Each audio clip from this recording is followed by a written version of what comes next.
Hello hello friends, नमस्ते। तो देखिए, मैं आज छठ पूजा में गाना गाने जा रही हूँ।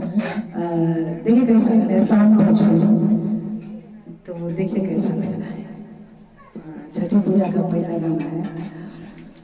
पहिले पहिले हम कइली छठी मैया भरत तोहार, छठी मैया भरत तोहार।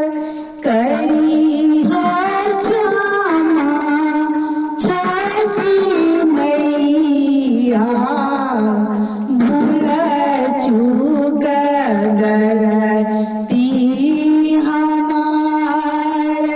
छठी मैया भूल चूक गलती हमार। गोदी के बालकवा के दीहा, छठी मैया ममता दुलार। मैया ममता दुलार, पिया के सनहिया बनैहा। छठी मैया सुख सनस, अरे छठी मैया सुख सनस। नारियल केरवा के घौद, नारियल केरवा के घौदवा, साजल रही जाकी नार। साजल रही जाकी नार, सुनिहार जी या छठी मैया, बड़े कुल परिवार।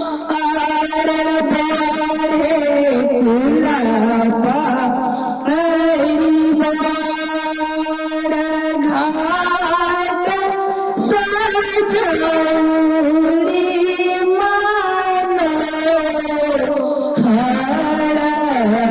भगती अपार मैया तोर, भगती अपार। लेहिना अर्जिया मैया, दीही आशीषिया हजार। मैया दीही आशीषिया हजार। पहिले पहिले हम कइली छठी मैया बरतिया तोहार। छठी मैया भरत तोहार। देखिए कैसा लग रहा है ये गाना, जरूर आप लोग मुझे कमेंट में बताइए। Thank you.